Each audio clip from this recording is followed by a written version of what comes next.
IQ. He understands the sport. He looks at it in a mental sense. He knows what he needs to do. Fight. Crawford gonna have to stay consistent and win out. Gonna have to get ahead and stay ahead. You know what I mean? And then also looming is the controversy. Can Crawford win a close decision? I could never win a close decision.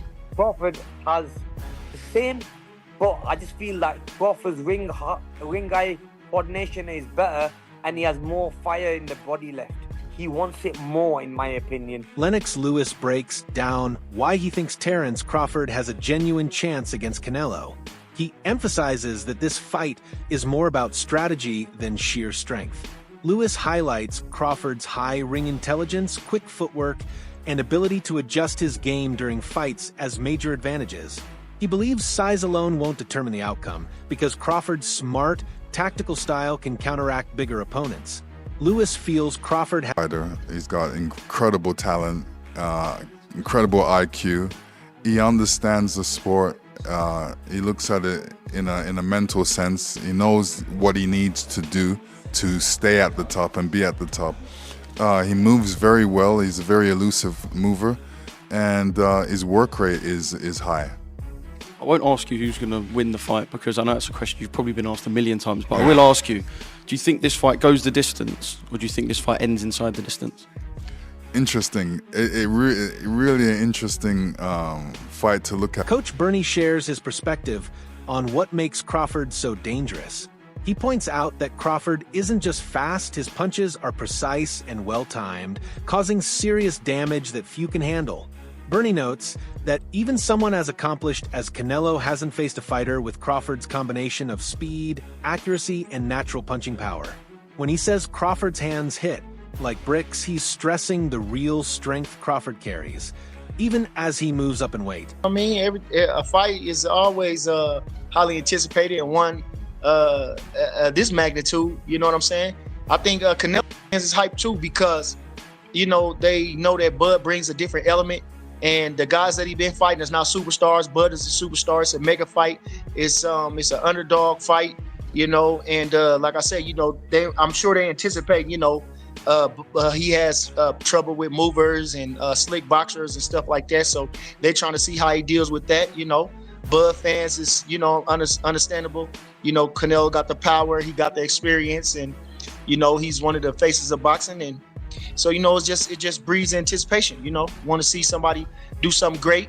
And I think that's what everybody mostly counting on. It's a lot of hate, though. A lot of people want to see us lose, and the real ones want to see us win. You know what I mean? But, all in all, This matchup has fans buzzing.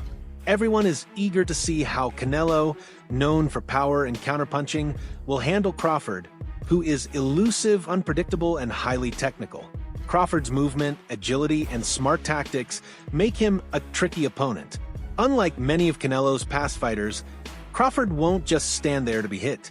This fight is as much about contrasting styles as it is about reputations. For the first time in years, fans feel Canelo is up against someone who can challenge him on every front.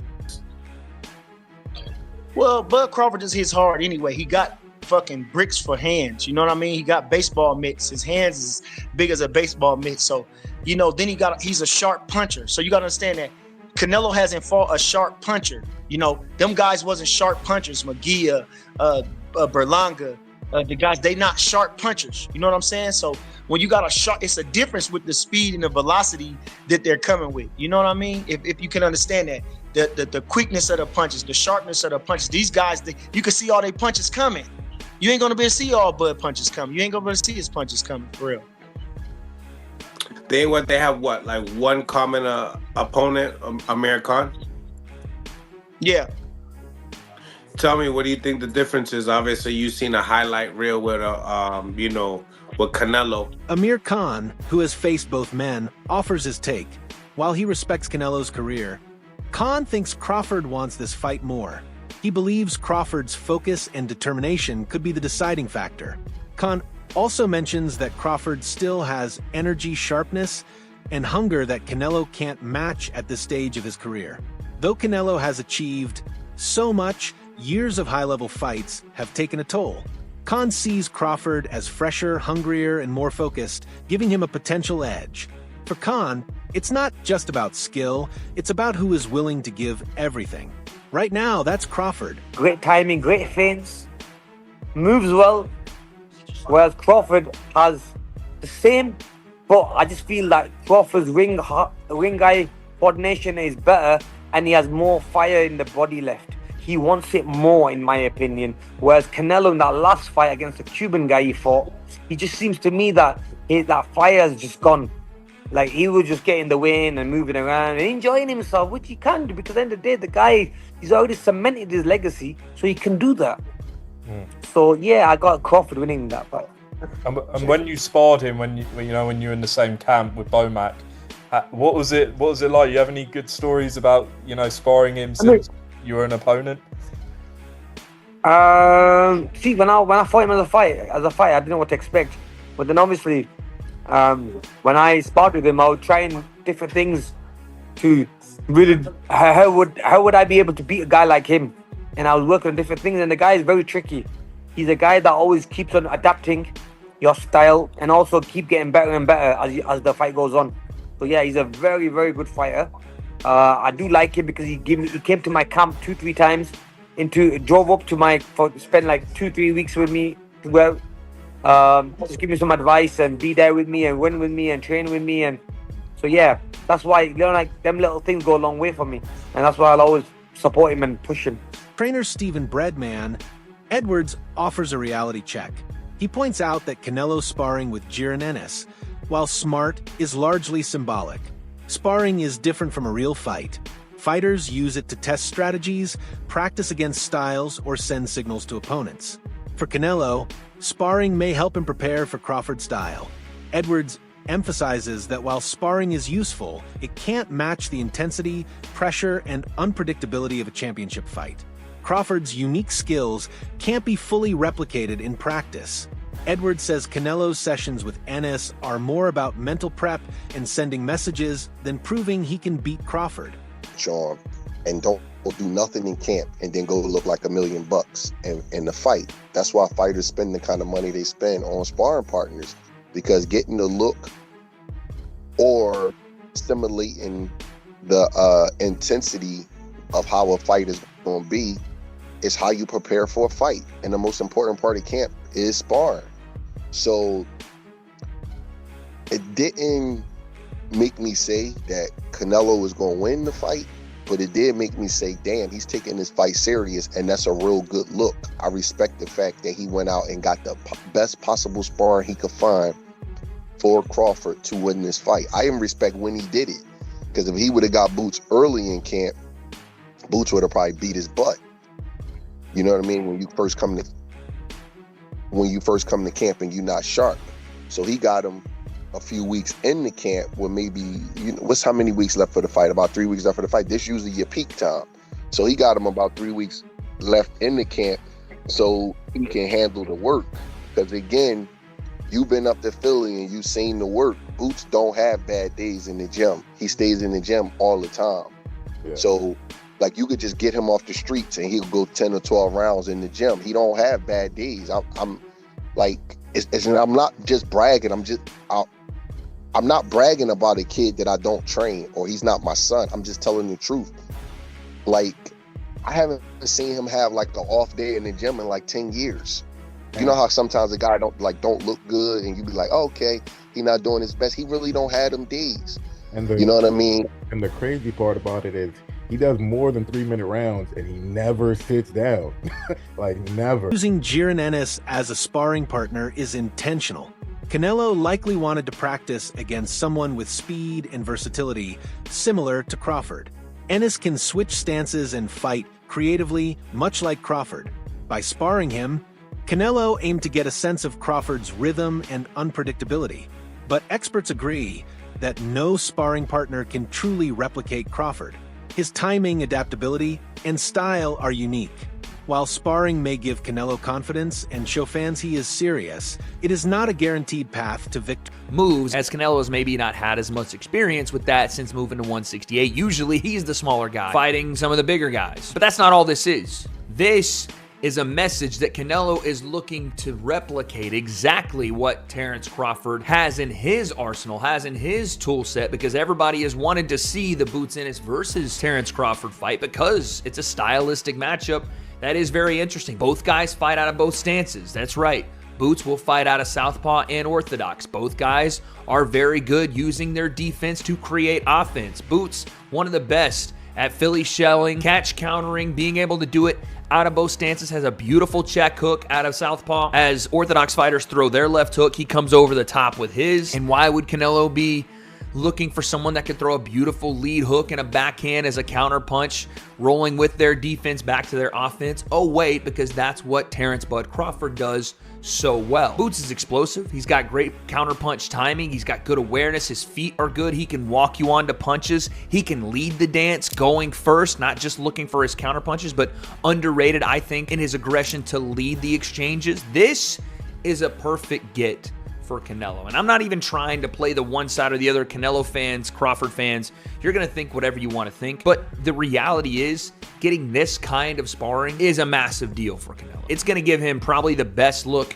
you could get for Terence Bud Crawford outside of sparring Terence Bud Crawford. I can't understate how important even just a couple of days working with Jerron Boots Ennis is going to be for Canelo, just to see a bit of the tempo, a bit of that switching of stance, because let's be honest, there's not many guys that Canelo has fought that have fought out of both stances and done it as fluidly as Boots Ennis or as Bud Crawford will do in their fight. Another concern for Canelo is his slower speed and movement.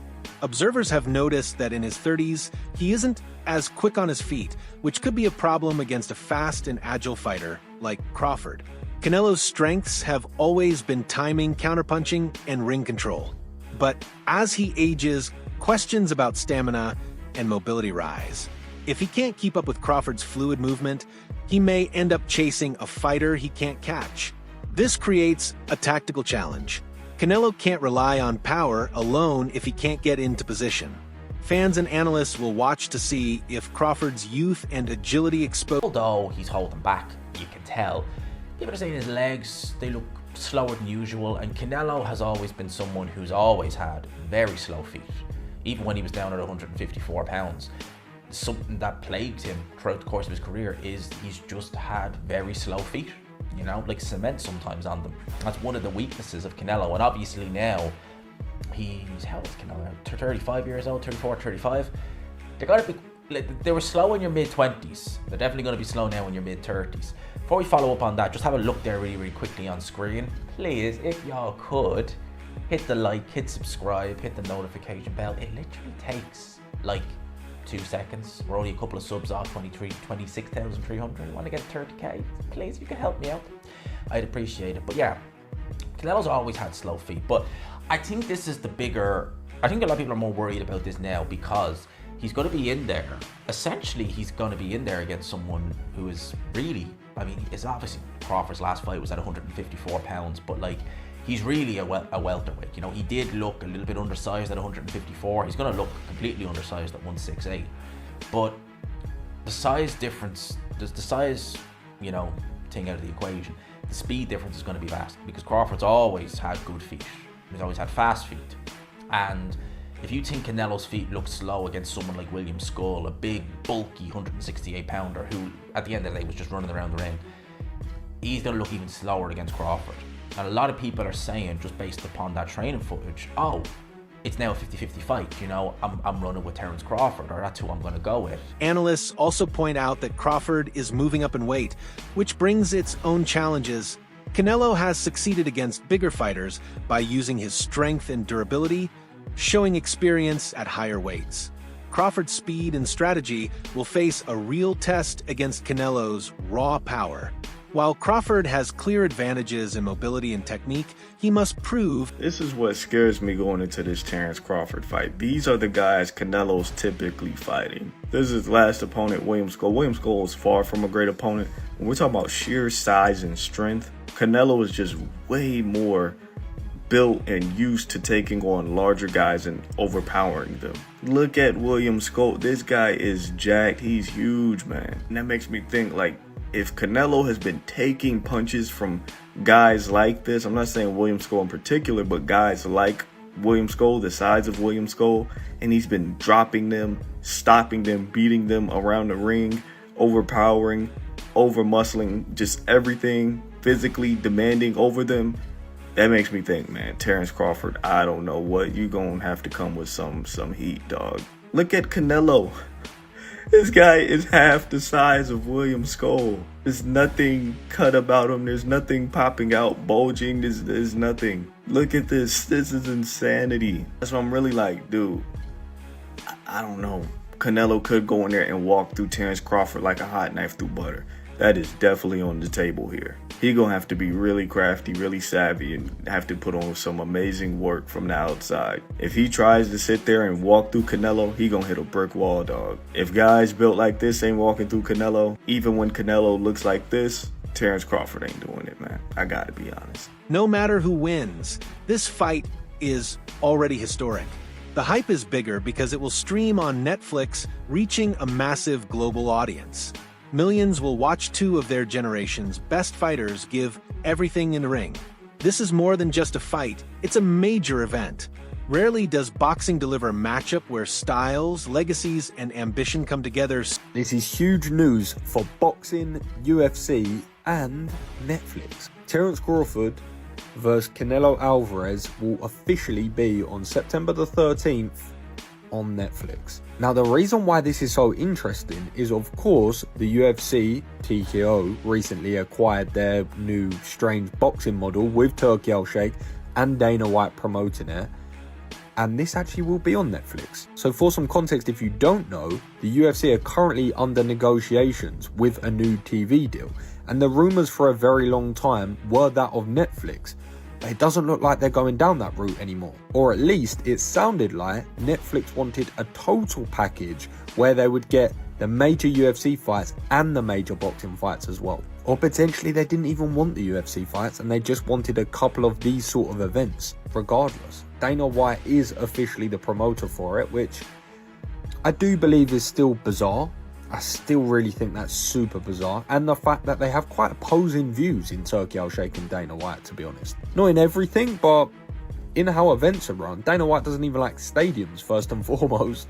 Turki Al-Sheikh loves making as big of a splash as he possibly can. As fights go, for the casuals, this one is as good as it gets. It really is. Let me know what you think.